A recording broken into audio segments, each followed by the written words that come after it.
클루지 두 번째 이야기예요. 선생님, 클루지 혹시 들어보셨나요?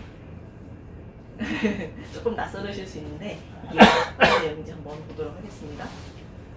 클루지라는 거는 약간은 서투른 해결책 혹은 고장나기 쉬운 컴퓨터 이런 의미를 갖고 있는 건데, 우리는 살면서 수많은 선택들을 순간순간 하게 되고 그것들이 오늘의 우리를 만들었죠. 그리고 또 오늘 하는 선택이 내일의 미래를 만들어 가겠죠. 그런데 이런 선택을 하는 데 있어서 과거에는 굉장히 좀 유용했던 선택의 기제들이 오늘날 현대에 선택을 할 때는 조금 걸림돌이 되는 것들이 있습니다. 오류를 만들어내는 것들이 있는데 그것들을 저자는 클루지라고 얘기를 합니다. 인간 마음의 설계에는 오류가 있다라고 얘기를 하는데, 오늘은 그 두 번째 이야기입니다. 오염된 신념을 만들어내는 클루지들에 대해서 말씀을 드리려고 합니다. 이러한 오류들은 어떤 것들이 있는지, 어떤 그런 오류들이 왜 생겨나는 건지, 그런 것들에 대해서 말씀을 드려볼 텐데요.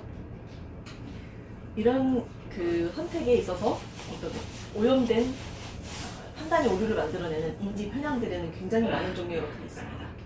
오늘은 일부만 소개를 드리면 이런 식으로 굉장히 많죠. 이것도 굉장히 적은 부분에 속합니다.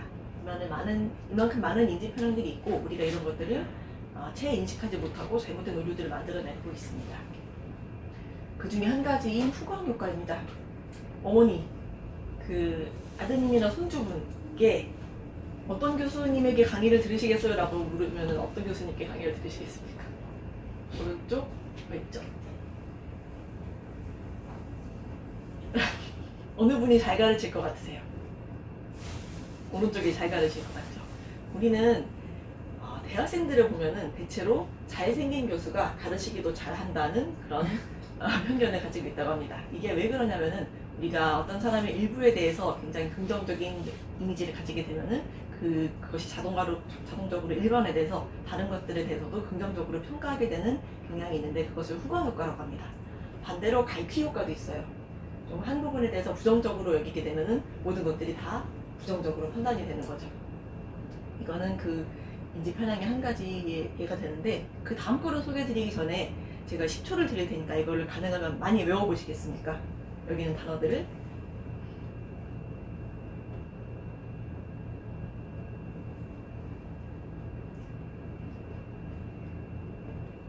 자, 좀 외우셨나요? 네, 가보겠습니다. 도널드라는 사람에 대해서 말씀을 드려보겠습니다. 도널드는 굉장히 그 자극적인 것들을 추구하는 사람입니다.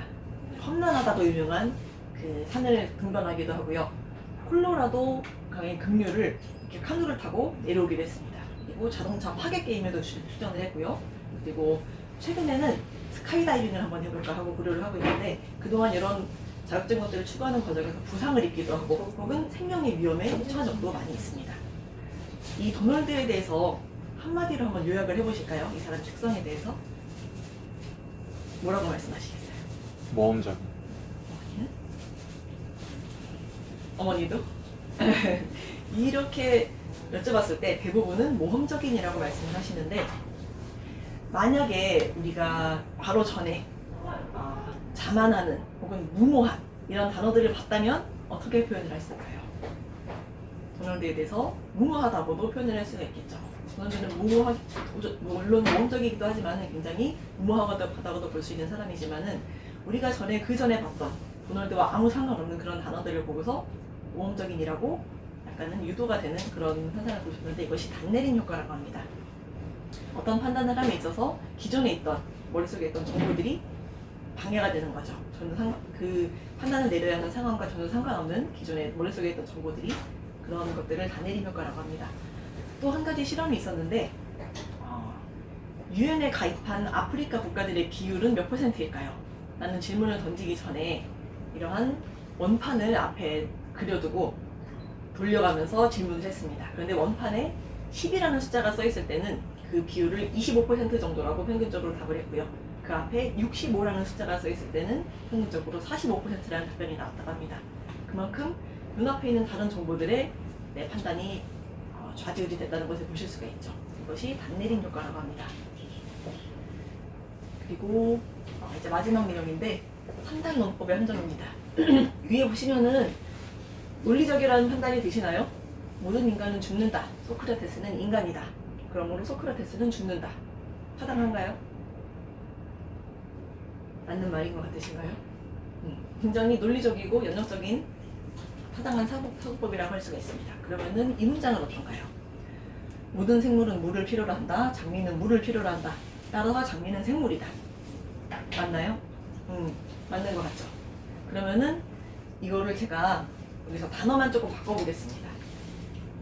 모든 곤충은 산소를 필요로 한다. 쥐는 산소를 필요로 한다. 따라서 쥐는 곤충이다.